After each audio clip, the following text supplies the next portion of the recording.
Voilà l'escapade naufrage Titanic, Colina Naya Diama, Gisele Umba, Nana Lobeo mon amour.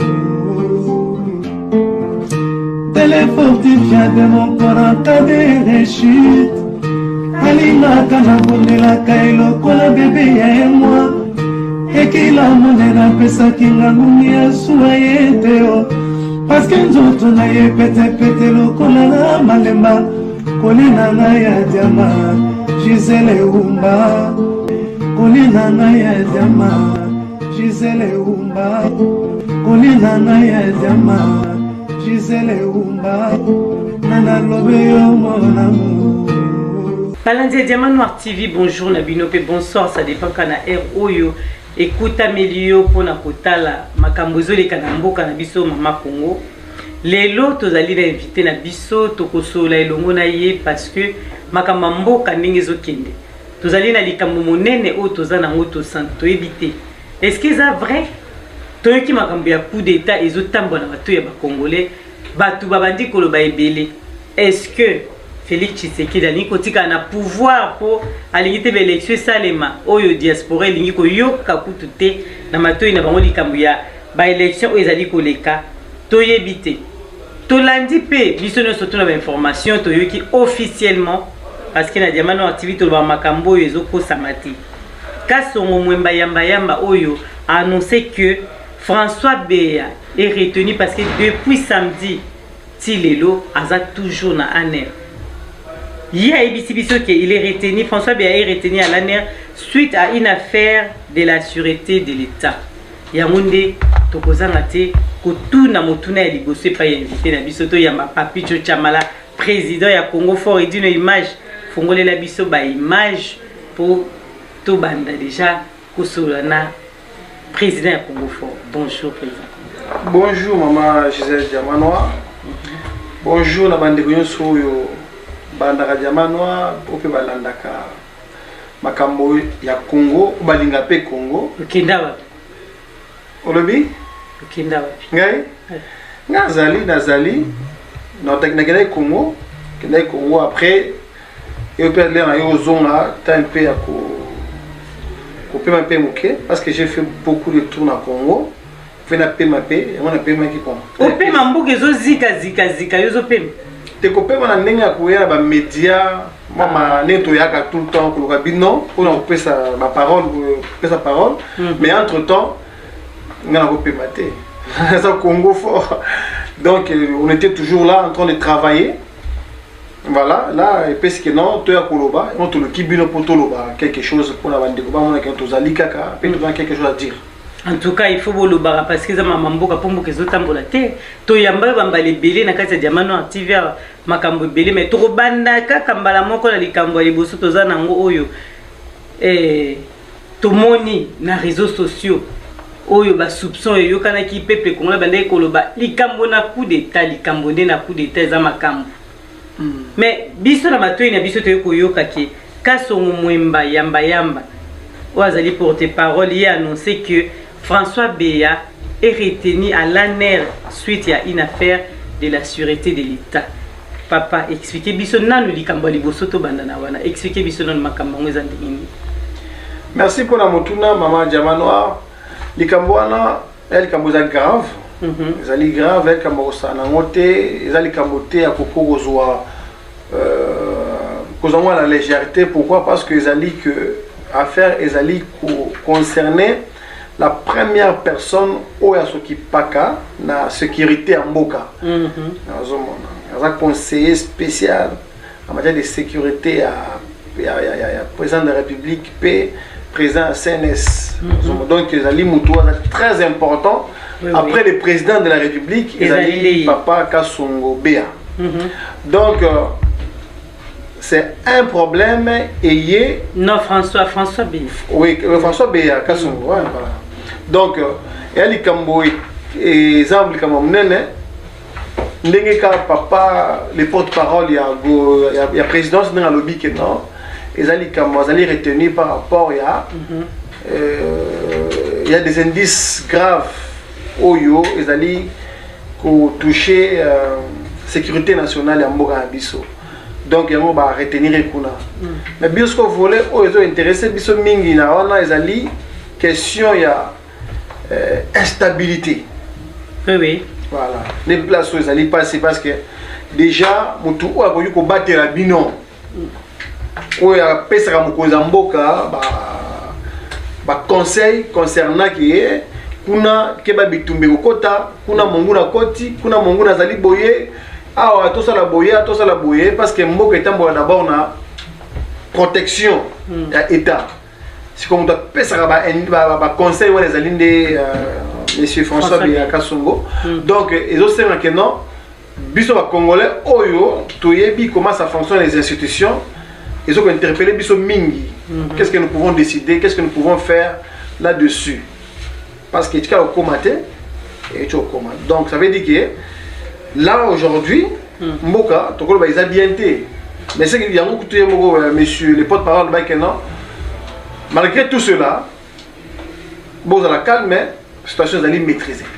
Ils ont maîtrisé, mais bazo kanga ndenge to mona bakangi passeport mutazo leka Zoé Kabila zo leka habité ba instruction pesa makia to moni directeur a déjà mabi ba instruction pesa makia ke o leka obimana na mboka te ex gouverneur ko bimana mboka te bazo malgré bazo ngisela ki la bango ye après mais pourquoi bango bazo lekisa bango kuna na ne faut ba yoka yo so elikamba bango ezaki ezapena makasi te les cambos sont graves. Les sont graves. Pour na yotendeki bango bazo sala bazo lakisa population qui situation est maîtrisée. Ça veut dire que situation est sous contrôle. Oui oui. Échapper l'état té. Batu ba paniquer té, batu ba vaquer na ba occupation na bango normalement. Mais par contre na niveau ya gravité à l'ikambu contrôle, ils allaient renforcer. Vigilance, ils allaient renforcer. Voilà. Donc, à ce niveau-là, les enquêtes continuent. Selon, parce que tant qu'il y a Kangi, pour la sécurité en Boka, à l'État. Donc, ça veut dire qu'il y a des enquêtes où ils allaient continuer. Mais par contre, à un niveau, il y a stabilité en Boka, non. Pour l'instant, il n'y a aucune restriction. Tout est normal. Mais les enquêtes continuent. Peut-être interpellé Zoé Kabila. Il a été interpellé hier 9 dans l'aéroport à 23h à Johannesburg. Des places avec interpellé, non, la deuxième qui non, au coquille qu'on va jeter.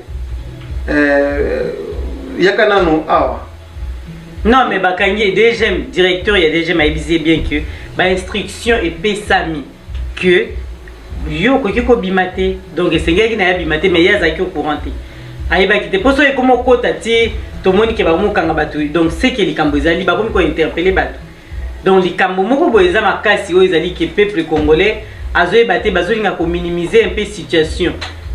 Voilà, parce que biso to comprendre et puis bande ko mususu bazali ko lobaki Félix Yemoko azo sala makambo o nyo surtout parce que alingi ko tika na bokonzi na 2023 oyo ya mazo créer ba situation surtout il y a insécurité pour tika toujours na bokonzi.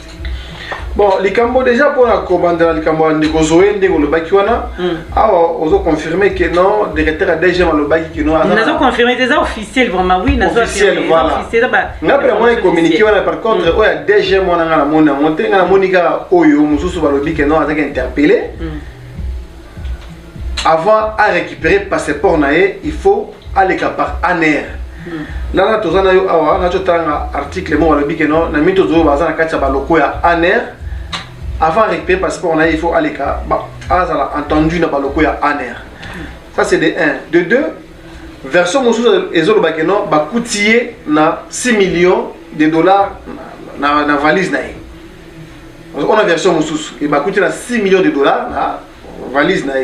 Tout ça, ce sont ce qu'on a vu sur les réseaux sociaux. Maintenant, les Camerounais ont un bisou, on est au Congo fort.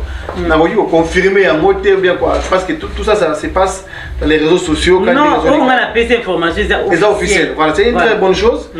Parce que, Bango Bazali Batou, Bazali grand frère nae Kabila bazali parmi batu o lelo na Congo to bangaka parce que parce que bien mo banga bango biso na Congolais to banga bango te to banga bango parce que c'est asa baza bata ko contrôler parce que tous les massacres qui sont passés na Tao Kabila zaki na pouvoir un jour biso ba Congolais ko la ba boye to kolinga de Kabila apesa biso ba explication na ba mort ya kamwena sapu ba mort ya est RDC ba mort ya papa Kabila papa na bango ya ba mort ya Chebeya na bazana ya même de Yoma il fallait pas entendre ye biso to ko linga ke non cour oyo zo ko interdire ba entendre il faut pas accepter ba yo kaina parce que un citoyen comme tout autre citoyen congolais malgré basi basala ba loi na bango pour se protéger. Mais nous, les Congolais, nous demandons que les missions... Maintenant, ça y est, il y a mon côté. Il y a mon Félix Tshisekedi qui nous a protégé. Non, non, c'est la constitution. Constitution, mais il y a un avancé. Non, non, constitution, mon conseil a violé la constitution parce qu'il faut tomber dans la carte.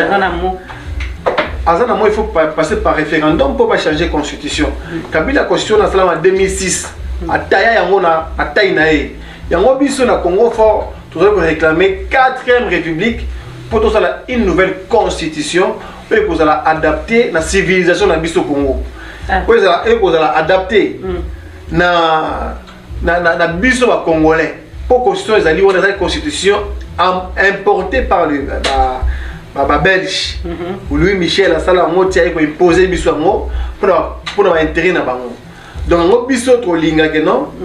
La loi la 4e République, la nouvelle constitution au Congo, mise en place, ça sera une constitution qui protégera que les intérêts du Congo.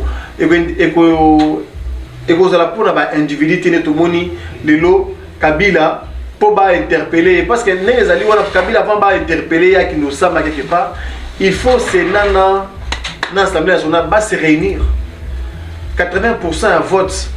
Ou bien si je ne me trompe pas que 70 pour majorité, soit endémique Kabila a sa mandat qui Kabila ne peut pas être jugé comme ça dans le Congo les loups. Donc voilà exactement la question tout là. Parce que la immunité. Immunité voilà. Bien sûr ça par exemple.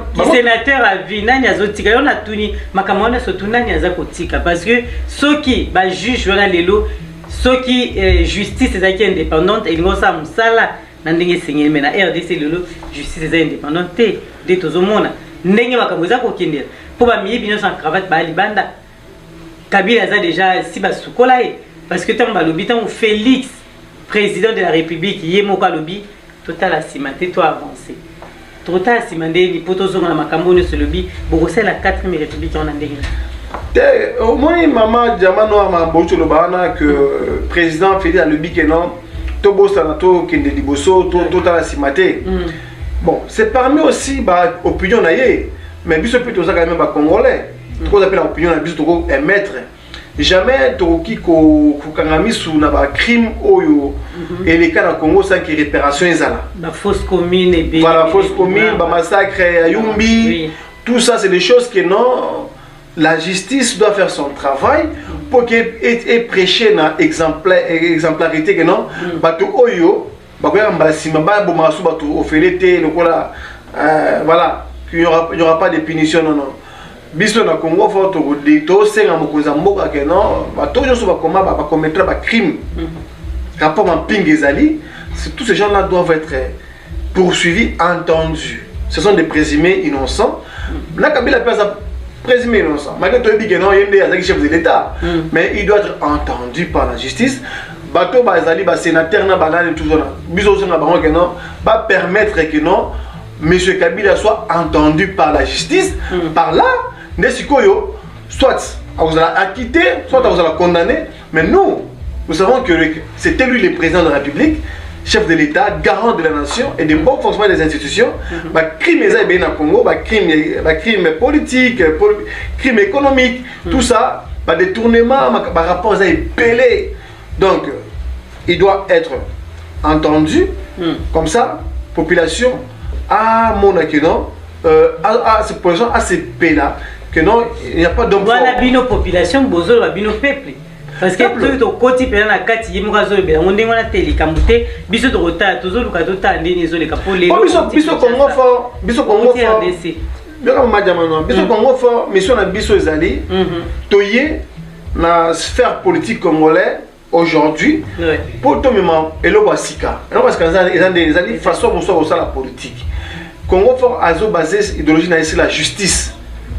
Ozomona toujours ya ba complaisanterie toujours ya ba combinage sur na golo bongo pour na satisfaire motuté biso toujours na satisfaire peuple congolais biso pour na peuple congolais biso to défendre ba plus faible bato bazana muto kolobela bango te neti ba mama oyo ba boma ba na bango na kolobela bango ne Congo fort bato oyo batumba na limité wana ndeko ça de paix sur batumba bango na septembre 2016 si je me trompe pas nana olobela bango donc c'est nous Congo fort ba Rossi Mukendi bien sûr ba condamné bato ba kufi na matadi kibala kuna nyoso deux ans akati ça ba crime parce que l'état était absent donc l'État doit protéger les Congolais, la sécurité, l'environnement, tout, que nos Congolais à vivre sereinement à Kachamboka.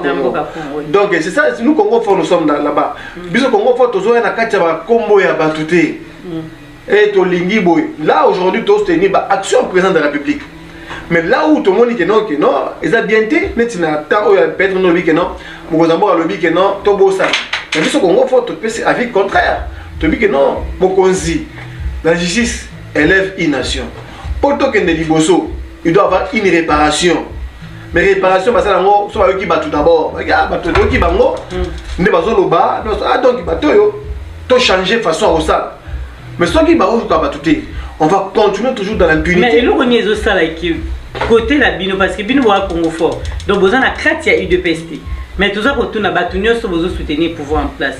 Et le renier au sale qui les lots bon mon a tendé le lobby na monique siko le lobby qu'il faut et l'autre vous changer l'autre vous changer mais bande de nous va soutenir pouvoir on dirait miss na ngozo mona te makamunyo sezo le kana RDC o nous tozo ba et l'autre ezo tambola teza mabe likambo eza mabe mais pour na bino tout va bien nous sezo marché bilan yemora leki yemoko alobi ke bilan et bimi mabe parce qu'il a travaillé bien té yemoko azo reconnaître mais bino liko reconnaître té bino pona bino nyonso désolé kabé et l'autre ni nezo sala bongo tes alliés peut-être ne ozolo bana je ne crois pas que mutu akolo bongo peut-être ozomona té to non ils a benga to za ba congolais non parce que ozomona pas ça et ça lokola peut-être bet bato balinga fachi batinga balinga fachi té ata fachi lelo ata sali makama malamu ba olinga jamais.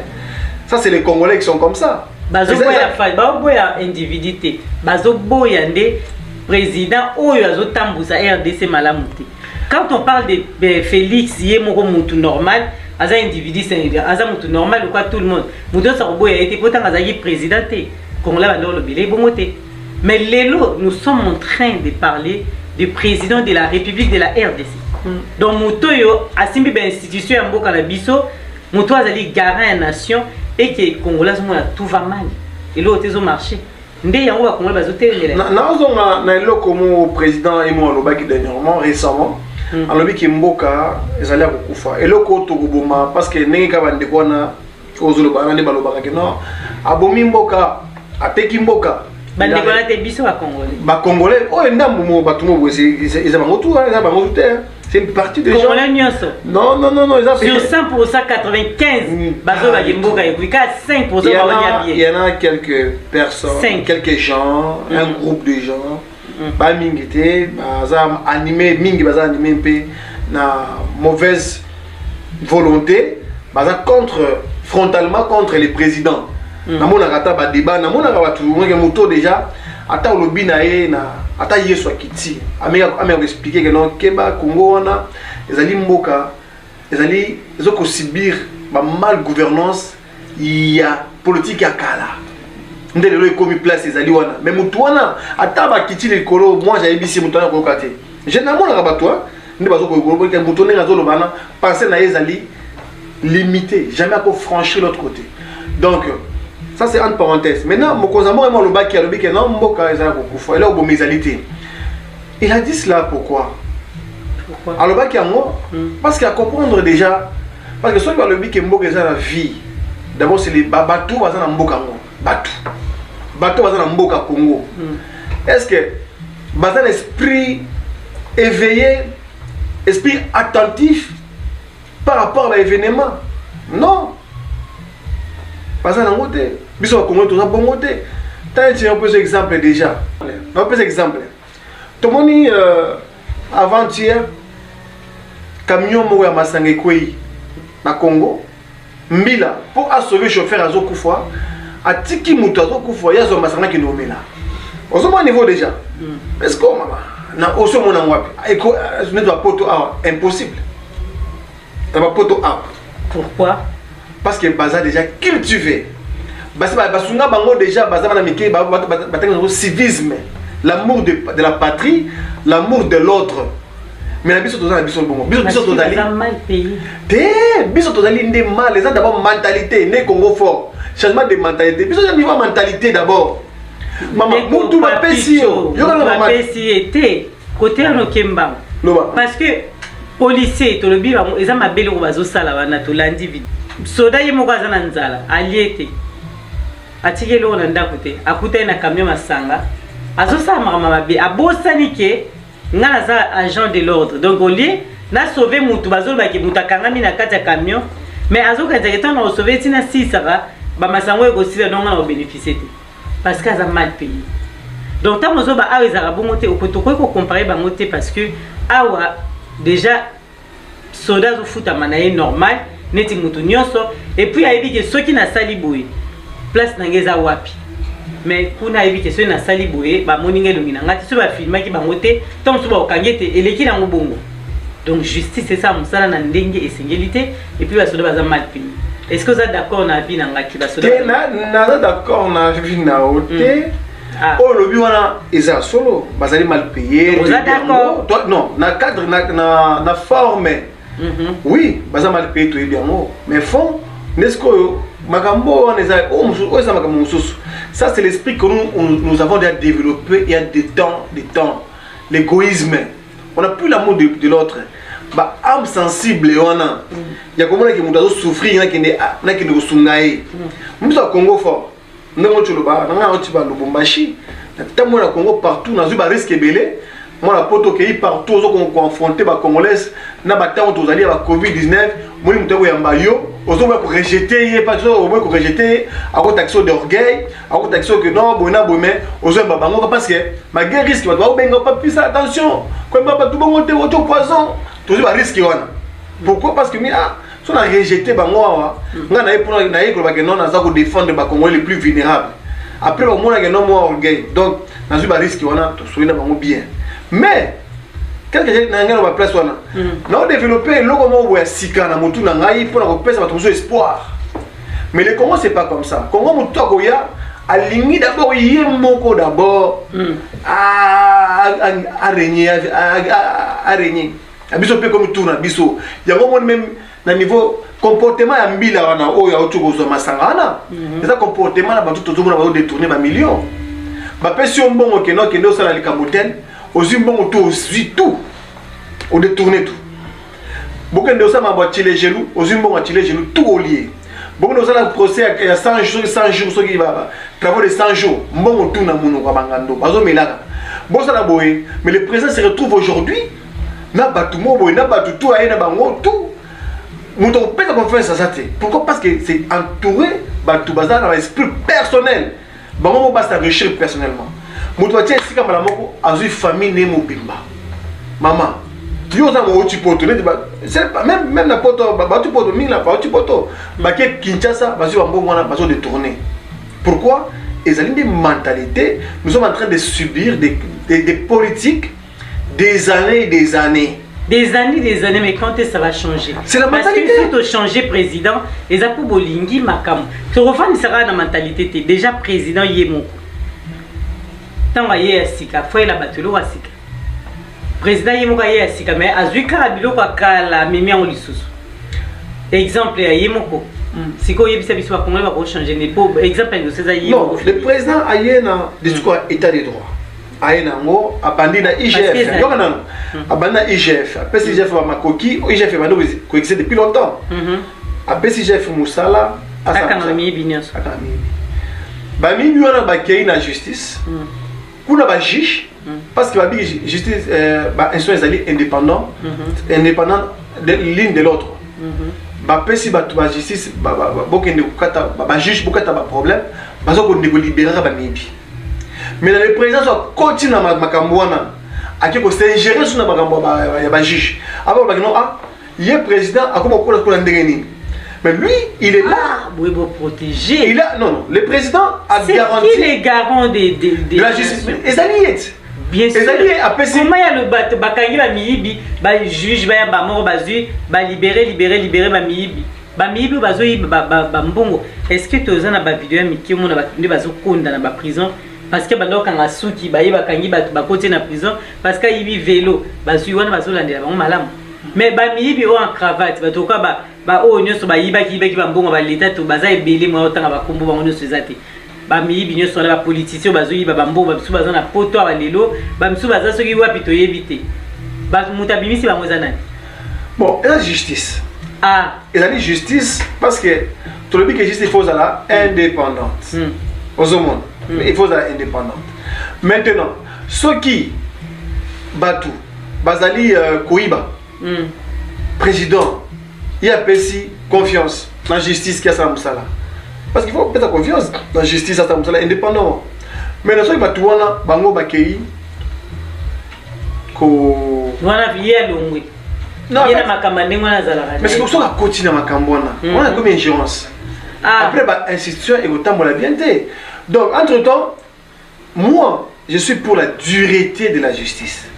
Donc, je suis pour la fermeté. La justice, à quoi qui peut avoir injonction T. Par contre, il faut des actes, ministre de la justice, à cause de la fermeté. Donc, la justice, c'est quoi la casse? Mais tant que le gouvernement il y a scandale de justice, il y a la justice, il y a intervenir. Azali, au babenga laxisme. Moi, je suis pour la fermeté. Mais le gouvernement n'est pas nani pour les locaux. Le gouvernement est Félix Touaïd. Voilà. Mais à changer ministre de la justice et bon ministre de l'environnement et bon ministre pour bon travail des ministres économie d'ailleurs de ces partis. Ah d'accord, on a eu dans sens non, ba ministre Bazali wana Bazali faible. Vous savez, on a d'accord on a eu. N'a pas battu comme Congo le savoir. Mabé. Ça va, pas ses alliés, mais on va souffrir. Le président a fait si, il y a beaucoup de choses. Tant que question de mentalité. Ba sinistré à Goma. Maman Denise, première dame, a eu don a pesi na ba sinistré. Nani agent de l'État ou a recevoir agent de l'État il y a l'État ba pesi bloc. Hier au pesa ba don a compte yani. Azan association na ye, azan association na ye. Et le retour au Congo va tout vivre dans l'association. Non, on a des alliés personnels. Oui. Azali pe na cadre na ye, azali moi sa président, azali fondation na ye. Azali ce qui a individuellement, c'est autre chose, mais azali fondation na ye et bani et fondation Denis Tshisekedi tout ça. Et bani nango. Donc, ça c'est connu, c'est officiel. Non, pour l'instant d'abord, qu'est-ce que tout Mamboza quand même réel. Accueilli à Pessi, bah, donc. Mais donc on a agent, on a Azuango, Améliango. Une bonne volonté, mais prends Mouton Naïbi. Quand on va côté Est, on a pour la Bitumbana. Président a dit que non, bah, personne n'a dit que non, bah, 1000 bazar 21 000. A sur place, parce qu'il a passé presque un mois là-bas. N'est pas le premier temps. A comme il se replace, maman Diamant Noir. 1000 là, 5000. Mais dites-moi. Mais attendez, c'est question. La présence, il faut voir ça partout. Mais bien sûr, il faut ça partout. Physiquement? Non, on parle pas de physiquement. Voilà. Parce que c'est un président de la République. Après ce qu'on fait, c'est un agent de l'État. Suivi zaté. Voilà. Là-dessus, d'accord. Il faut, basta là, comité a suivi, il y a action, il y a chef de l'État. Donc, si vous avez mis à part, non, parce qu'il y a des responsables. Parce que 2023, il y a 2023, il y a un bilan, et pas Congolais. Il y a un subir sort et pas Congolais.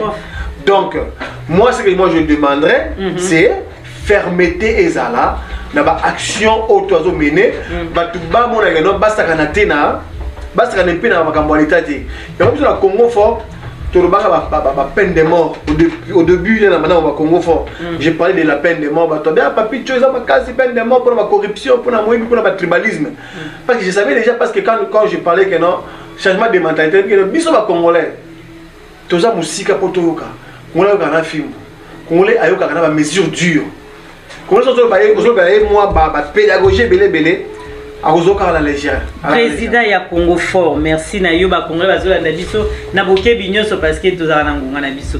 Mais tango lobi na biso ke likambo wana ba peine de mort na ba tribal na tikota tribaliste.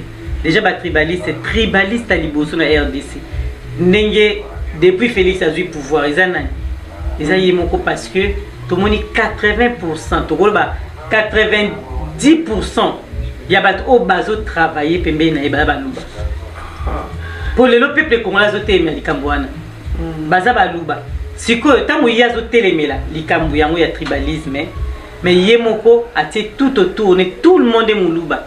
Nana za tribaliste otemela ngonde. Déjà c'est faux makambo zo loba. Ah. Ce qui n'a qu'au tuna yo. C'est faux. Léon tout d'abord. Tout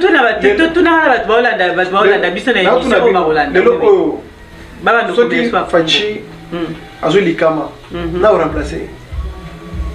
Bon na Congo batmayele bazate. Te, na mito. Batmayele bazate. Na autre question. Peut-être go mudamito Fachi so Likama ezali présent Sénat. Présent Sénat ezali ba ati. Aza mulubate. Président. Oui, ba ati Lukwebo azali mulubate. Ok, la Premier ministre Azali Mouloubate. Ne batali pour sur la Congo. Premier ministre Azali Mouloubate. Ah non, il y a un obaza pembene bata. Non non, toqué des sous. Toqué na Assemblée nationale. OK. Aussi monsieur Mbosso Azali Mouloubate. OK, il a mutu oyo. Doana yimtande. Oyo garder maison cerveau président. Président. Voilà. Maison civilité. Oyo garder président cabinet. Mais c'est Nyembwe. Akatange. Osomon. Batu déjà. Kasongo. Voilà. Déjà, batu et bandi na Kasongo. Batu liboso oyo ya Congo oyo bako garder nini wana Makamotu ezali ba wana. Le président de Poya jusque là biso condamné à garder batu otu oyo basala na Kabila. Jusqu'au bazali. Aujourd'hui na ba gouverneur na Congo 95% ya batu wana il fallait acha batu ono babiso oyo to bundana ye to bi idéologie na to défendre ye mais jusqu'à aujourd'hui les gens qui sont là ce sont des kabylistes batu onyo so wana zali donc au pessinga réponse la question te yo lobi que non les premiers tribalistes quand on avait les premiers tribalistes tribalistes pardon ils parce que presque baluba mutu baza tout autour mais bato yo tangi wana eza bato oyo ye mutatie bangote eza bato ba uti na régime ya Kabila donc eza bato ya kogo longola te voilà eza bato ya kogo longola déjà donc linga na sisa mabade OK parce que bato yo solo ba eza imta nommé bango boete eza bato oyo ba uti na Kabila lokola ya mema ki régime ya Kabila na ye pas memiango pa na ye donc bato ande so baza obligé bazo ba poster. Et ça, bateau yé moutaté, bah mou boita sur bah congolais, tout tient bah congolais, bah n'a pas pour ça bah vote normal pour voter bateau. Et ça bateau bah outi kundo bah ça bateau y a rechangé té. Y a besoin qui va ça bah nous battre. Mais ce côté li oh nyonso, surtout bah na président sur bah sala, bah ministre et belé bah na kaka bah luba. Ah, en fait maman bon. Bah comment bah la ministre bah d'accord na ministre. Bah ndo combien biso ka bah combo na bah ngwe bah ministre. Voilà déjà tout na bah ministre na tangela bah ministre d'État. Ministre d'État. Mon bazate. Ah non, à Congo, na ba Congo. Ok non, mais c'est Aselo. Ba Congo. Yoka, Aselo. Aselo Moulubate, maman F Bazaïba Moulubate, ministre. Ba conseiller na yi. Yoka non. Ba conseiller pe mingeza ba conseiller o basala ya bazali ba conseiller à cash. Mingi baza ba conseiller ka mega so be ba.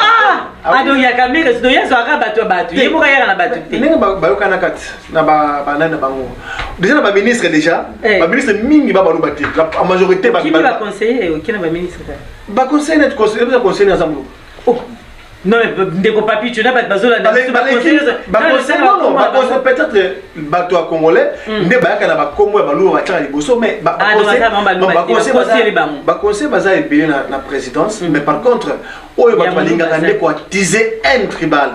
So Monica ndeko mo communauté pestilement muluba ba tomboli yango ba mimi likolo, mais par contre il n'y a pas de baluba là dedans. Mais toi pesa gré nyembo chef ya cabinet azali mutu ya shaba yambabina ndeko musuni na wana ngunga mutu aliboso kamere azali chef de cabinet azali muluba te et Beronde avec muluba te mais quand on bote yem tatite papa ndeko papi tu mete kozo hôtel misana la place wana babilo kozo bana babenga ngo apologie non jamais kamere Félix Mutanuma été kamere baye Malembe qui n'a pas Malembe pas Kamere Félix Mutanumete Kamere bango mi balé baye ko travailler baye ki bango mi balé basali ba accord na bango donc ezate que yo yé o nomenga ozinga mu Congo tinga non baye déjà la ba accord donc azana droit terre le Kamere yo ça pour baye ki bango mi balé donc ça c'est pas la même chose avec ce que moi je suis en train de dire. Donc je dis aux autres qui n'ont pas mais tout tient oppose tout le bili kambu po tout kende tout n'appelle kambu Congo fort parce que tout qui est enregistré tout rebali kambu il y a Ouganda 325 millions de dollars bakateli Ouganda pour appeler ça la RDC biso to wana kanza ki massacre ni zaika o isamena ki sangani metomoni ke eza ya ituri bazulu be makambu kuna lisusu et ba massacre belé au Ouganda sala biso. Mais les Ouganda sont partenaires à RDC. Na il va travailler on a Félix. Et est-ce que mbongwana et que on a RDC pour bango déjà partenaire soit disant bazo bunde la biso soit disant tes officiels que Ouganda zo bunde la RDC. Pour ba soda ne ba yiki ko bunde la biso. Est-ce que ba refuta 325 millions au ba kateli bango lelo qui va foutre la RDC. Est-ce que tu as besoin de mbongwana et bon, on a les diplomatie. Ok, les lots éléments à la cause en a mis oyo. Ils ont réuni pour répondre à la question parce qu'il faut bien les contenus. Voilà. Donc, Ouganda, oui, bien tout le monde a commis condamné à 325 millions pour le crime, tout ça. On a vu. Mais par contre, avant de se prononcer dans la bloc, il faut d'abord bien les dossiers. Comment les dossiers, on va dire que dossier, on va non, là, je pouvais te répondre. Quand répondre, on va toujours répondre à Bango. Mais il faut répondre. Tu dois de tous ces pays. Tous ces pays, ils condamner Ouganda. Oui. Après, Rwandais, tout ça, pays, parce que ils sont Congo fort, tout ça, non, bâtir mur dans l'est de la République démocratique du Congo, comme ça, ils sont là, tous à la distance, là, Bango. Mais bah, il y a des gens qui sont là, écoute, ils sont Congo fort. Nous sommes pour que ton mur entre les 4 pays, Tanzanie, Ouganda, Burundi, Rwanda, bâtir mur, parce qu'il y a trop d'ambiguïté, il y a beaucoup de bêtises qui se passent là-bas. Même la déclaration à Kagame ou à Tcholobawana, c'est insultable. Biso à Congolais, Kagame. Moi, Papi Chamala, na Congo fort, tu connais ma propos na yé à Kagame déjà. Nous sommes prêts pour faire du coup sur quoi avec Kagame wana. Parce que Kagame aujourd'hui, les gouvernements congolais doivent inciter pour répondre un peu Kagame, pour répondre un peu, pour décider qu'est-ce qu'on peut faire avec eux. Le tapis rouge va répondre, il y a bien le tapis rouge na Kinshasa kuna. Ça c'est entre deux pays voisins, ça peut passer. Ça peut passer, mais biso ba Congo les oh makile zo ganga non parce que Kagame na ba Rwandais ba sakane biso pendant un moment. Donc on peut dire stop. Si aujourd'hui le président il fait bien sa diplomatie, mais tout le monde dit que Kagame a conduit à provocation. Ce sont des provocations. Ce sont des provocations où ils ont mérité riposte à Makassi. Riposte à Makassi. Nani a riposté. Le président et son gouvernement.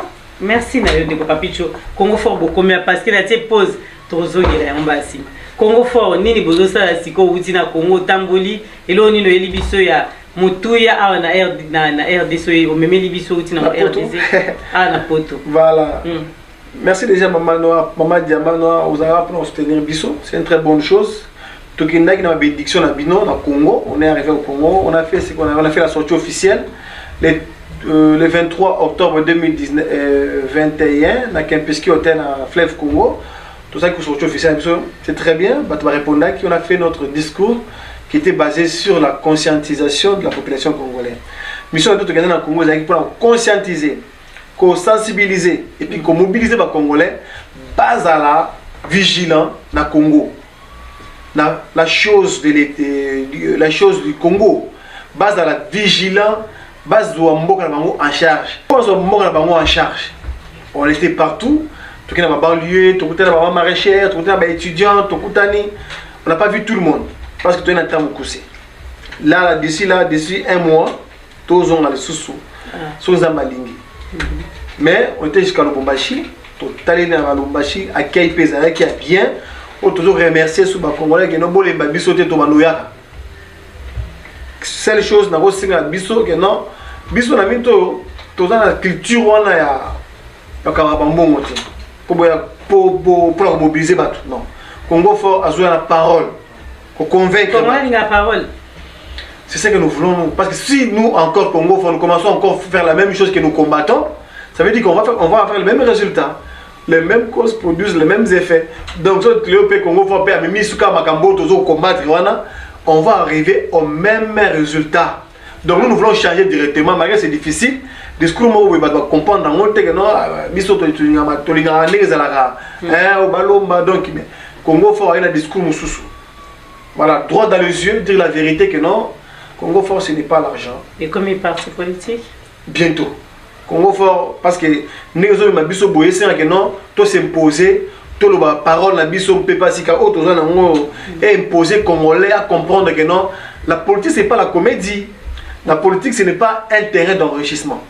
Parce qu'aujourd'hui la Congo on a tout le monde que non, papier aussi mon rebelle. Quand je fais la politique, la Congolais, il y a synonyme aux dans bon. Tu vois pourquoi? Parce que bah ça mais ça la politicien va bon rebelle dans ma poche. Mais pour vos tambours, cela veut dire que vous allez na moto à soutenir bino. Ba cotisation kaka. Ba cotisation kaka. Ba cotisation. Ba cotisation. Kaka ba cotisation kaka. Bino tina Lubumbashi vous allez tourner. Kaka ba cotisation. Droit dans les yeux madame, je te dis kaka ba cotisation. Voilà. C'est ça. C'est ça en fait. Donc comment faut Azana Kati il y a UDPS, Azana Kati. Non, moi, Azana mon UDPS, Ngaza mon UDPS. Mais la minto comment faut Azana Kati UDPS. Comment faut autant mon avec d'origine na ninga ozomona. Mais biso tozali mouvement ya sika. D'accord. Discours sous pas sika donc bato ba adhérer massivement parce que on garde la constance. Néanmoins concernant toujours sur na moi question la liboso maman par rapport à soi-disant coup d'état. Moi samedi les 12 dans 2 jours là les 12 Congo Fort na bandiko tout ya diaspora awa to organiser sitting pour la Kolobanini pour la Kolobakeno et là embali boso la Congo tout ça là passation des pouvoirs pacifiques. Mais entre temps toeki que non passation des pouvoirs pacifiques. Oui, c'est il y a 3 ans entre Kabila et Tshisekedi. C'est ça baliboso na Congo et ça débat. On est aquí basé bakor na bango Kabila aussi Kabutu. Voilà. Mais officiellement ezali passation ya liboso na Congo depuis banda. Passation civilisée. Donc passation civilisée. Maliboso. Donc par là, qu'est-ce que j'allais dire? J'ai dit que non. Il faut tout entretenir jeune démocratie au bandi na Congo. Tout bon mayangote. Bah tout bazar na posa kozwa pouvoir na mandoki bazela. Bazela l'année prochaine 2023, malgré le bac que non fatia sa manœuvre pour retarder. Na zolo ba o ezolo ba mato ba Congolais ba zotu na mitu na biso komisela la bino. Problème c'est ça la nuit autour l'année prochaine il y aura bien les élections. Bah l'élection vous allez l'année prochaine. Azo banga longwa tiki biso lo côté na RDC. Te fatia sa mbibela bien. Toloba prochainement il y a bangai fatia. Mais lo bata mibale o atiki. Gratuité de l'enseignement. Ndeko Papicho. Président Congo Fort, en plus de président Congo Fort, Baolando na boké bignon. Tant mozo ba pela qui gratuité enseignement ça sur des gratuités ça. Au talib école auto la kisi à mikolo zo le kabana ndé bazo tambola. Au monde yango yo uti RDC. Gratuité on a ezali combattu déjà Ah. Par bateau belé. C'est quoi le école? Oui, tout le monde est l'église catholique et combattre gratuité. Et pourtant, c'est là quand quelqu'un commence quelque chose que tout le monde va venir pour soutenir Renault Kouana. Là, on doit matabouiller, la Congolais, mentalité, un changement de mentalité. Au Congo, c'est quand vous demandez le roi bon, pour boire bon matango. Non, c'est le contraire. Comment vous avez gratuité l'école, mais au foot, il va m'enseigner? Gratuité, c'est une réforme qui a été déjà la constitution depuis 2006. Jamais, Bachao Salango. Et Zali ba dossier Kabila, tika liko amesa o Yakuti.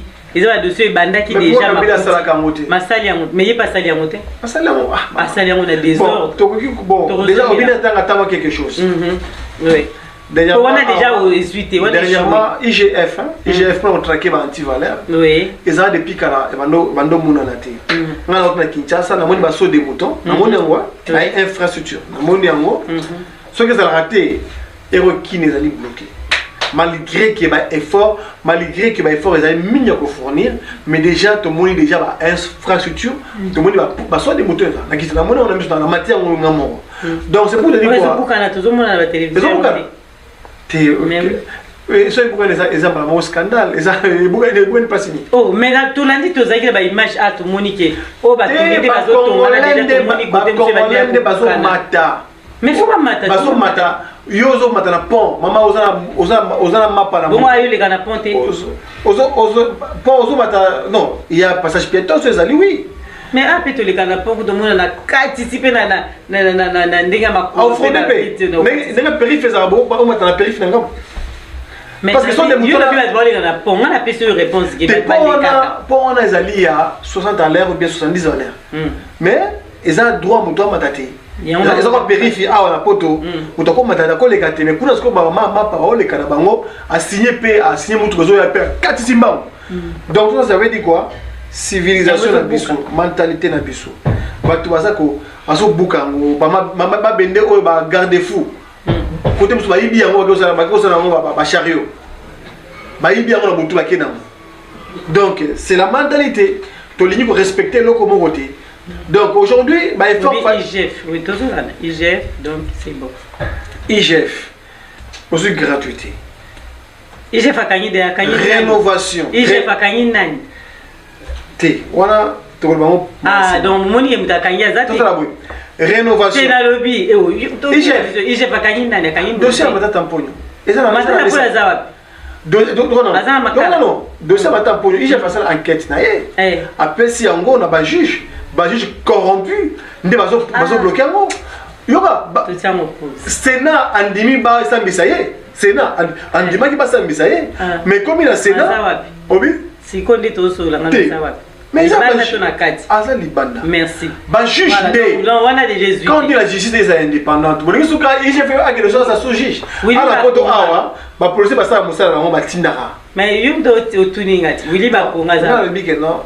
Si ces gens-là sont de continuer ton asuka la vitale. Ceux qui battent ba Libanda ezali et dit une image je la papi parce que makambo yo le président Congo fort ngai na place na yo Willy Kunda zo kamwa atikali ko kamwa donc pour mambozo beleki so et dit une image zo landa biso bazo kamwa pour mamboleki beleki makambo ba ko kamote ah ba ko kamote baza ba congolais te et dit no jamais ba belge te ya ko mambote na ibi na mutuna ngai ah quantité mazo kamwa mota te mi ga ozeki to kende boy justice.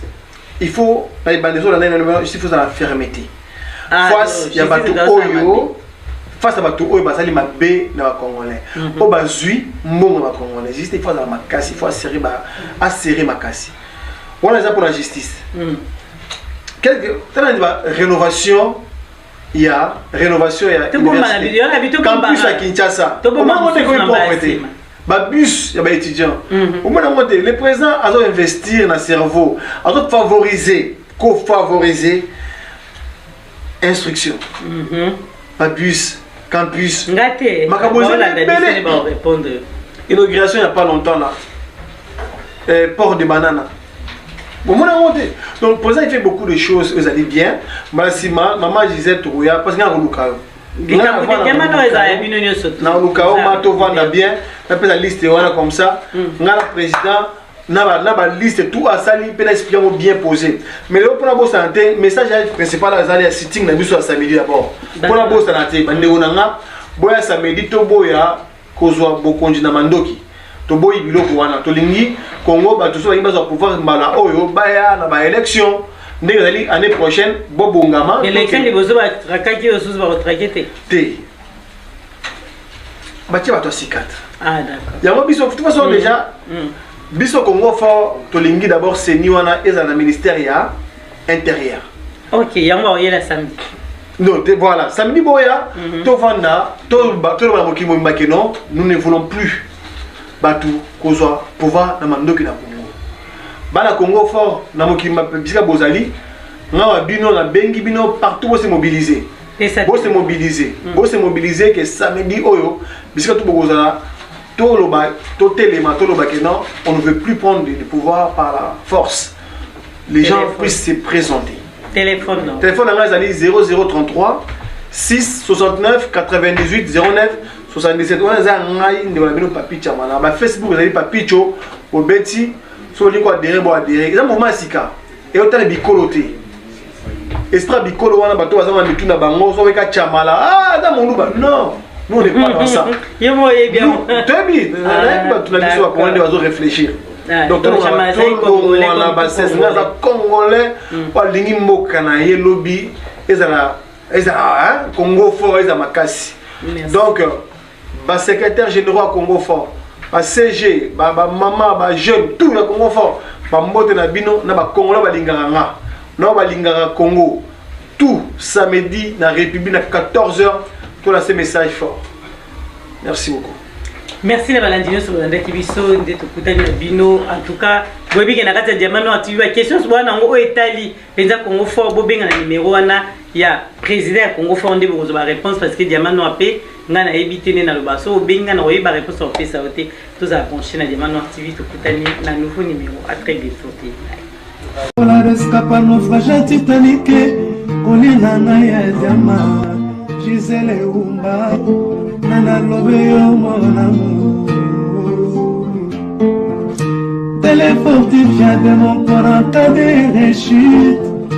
Alina Kanabonela Kailo, Kola bébé et moi.